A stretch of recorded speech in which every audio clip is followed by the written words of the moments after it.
يا اهلا بيكم. اتكلمنا عن الامراض وارتباطها بالمشاعر، والنهارده جايين نكمل الكلام ده. لما نقول ان الامراض مرتبطه بالمشاعر فممكن يجي سؤال: ازاي مشاعر زي الغضب او الحزن ممكن تتحول لمرض؟ ما دي برضه حاجه غريبه شويه. بس في الحقيقه المشاعر مش مجرد احساس عابر كده، لا، المشاعر دي طاقه ماليه جسمك، طاقه بتدير جسمك، طاقه بتاثر على نفسنا وعلى جسمنا. فكل شعور في الحياه هو ترددات طاقيه. ففي مشاعر زي الحب والرضا والشكر، اول حتى ما تقولها كده تحس ان جسمك بيريلاكس، بيسترخي. ترددات المشاعر دي ترددات عاليه جدا، ودي في الحقيقه بتدعم صحه الجسد. كمان بقى لما نروح لمشاعر زي الخوف والغضب والسخط والقلق، حتى وانت بتسمع الكلمات دي بتحس ان جسمك تردداته بتقل، لان دي في الحقيقه مشاعر ذات ترددات منخفضه، ودي في الحقيقه بتاثر على الاعضاء وبتضعف الطاقه بتاعتها. تخيل بقى انه الجسم بيسجل مشاعرك دي، فاذا كنت دايما في حاله من الحب والرضا والشكر والطاقات المرتفعه دي، فجسمك دايما مسجل الحاله دي، فجسمك دايما في حاله دعم من مشاعرك.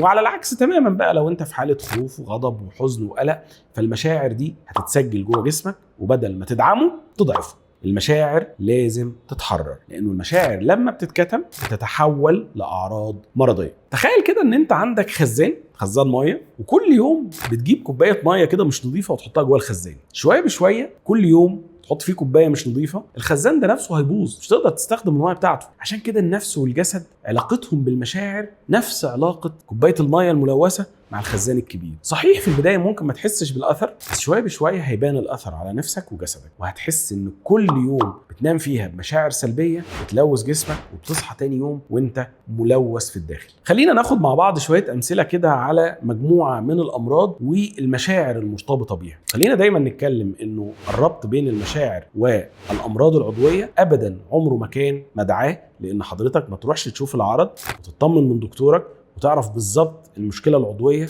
وايه العلاج المادي اللي ممكن تاخده او العلاج الدوائي اللي ممكن تاخده للامراض دي.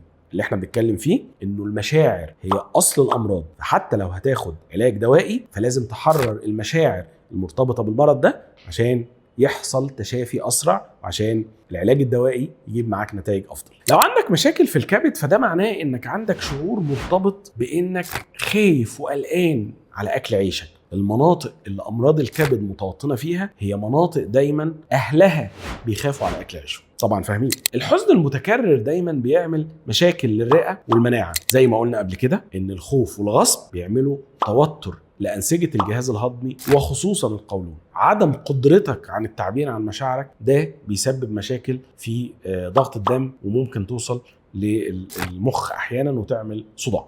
دي مجموعة من الأعراض الشعورية اللي ممكن تبقى مرتبطة بأمراض في الجسد، وطبعا مفيش أمراض في الجسد إلا ودايما بتعزز بمشاعر سلبية جوه جسمك. في القرآن ربنا بيقول: ظهر الفساد في البر والبحر بما كسبت أيدي الناس. في الحقيقة كسب إيدك ده جزء كبير جدا منه هو مشاعرك ونظرتك تجاه الأمور. فكل فساد خارجي هو ناتج عن مشاعر مضطربة في الداخل حضرتك اكتسبتها وحافظت عليها جواك، وده تسبب ان سلوكياتك في الخارج بقت سلوكيات مفسدة، فأفسدت الخارج بسبب اكتسابك لمشاعر سلبية ممكن تكون موجودة جواك. عشان كده النبي صلى الله عليه وسلم كان دايما يقول لأصحابه: لا تغضب. فالغضب هو مش مجرد انفعال، ولكنه كسب نفس لمشاعر هتدخل جواها، والمشاعر دي لو الجسم خزنها هتطلع في صورة طاقة هدامة، خصوصا لو استمرت فترة كبيرة جدا جواك هتنعكس كمان على جسمك. هنعمل مع بعض التمرين بتاع كل فيديو. عايزك تكتب اكتر 3 مشاعر انت بتحس انها بتتكرر معاك. يا ريت المشاعر دي تكون مزعجه. جنب كل شعور من المشاعر ال3 اللي بتأثر عليك دي او بتتكرر معاك، مثلا خلينا نسميهم خوف او غضب او احباط زي ما انت حاسس، جنب كل شعور من دول اكتب اكتر منطقه في جسمك انت حاسس انها بتتأثر لما بتكون عندك المشاعر دي. تقدر طبعا عشان تجاوب تغمض عينيك وتهدي تردداتك، تستشعر لما بكون غضبان الوجع بيجي فين، لما بكون خايف الوجع بيجي فين. ركز مع جسمك، اسمع صوته، خد نفس عميق قبل ما تجاوب على اي سؤال من دول. مع كل شعور خد نفس عميق وشوف العضو اللي بيتأثر بيه. اربط الاتنين دول مع بعض وخليك دايما منتبه. كل ما تحس وجع في جسمك دور على الشعور اللي جواك، عشان دايما مع كل اضطراب في مشاعرك اضطراب في اعضاء جسمك اللي احنا بنسميه امراض. التمرين ده في الحقيقه هيخليك تبني قاموس شخصي بقى للامراض بتاعتك. كل ما تحس ان في مرض جالك راجع الشعور اللي كان مرتبط بيه وشوف العرض ده جاي منين. ده هيساعدك جدا انك تقدر تنتبه لجسمك تسمعه وتحدد بالظبط ايه الشعور اللي بيتعب العضو اللي في جسمك. خد بالك انه مع كل وعي جديد بالمشاعر بتاعتك هتبدأ تشوف جسمك مش كعدو، مش هتشوف ابدا المرض اللي بيجيلك على انه حاجه بتهاجمك، انما هو مجرد مرايه بتوري لك فين مشاعرك. لما تحرر مشاعرك اول باول هتمنعها من انها تتحول لامراض في المستقبل، ودي اول خطوه في انك تسمع نفسك وجسمك بلغته الحقيقيه قبل ما تتحول لصوت الم. دلوقتي فهمنا المشاعر وعرفنا قد ايه لما بتكون سلبيه بتكون جذور خفيه ورا كتير من الامراض. الفيديو الجاي هندخل على الخريطه اللونيه للاعضاء وهنشوف ازاي كل لون مرتبط بنوع من المشاعر واعضاء معينه جوه جسمك وكمان ليها لون. مستنيكم.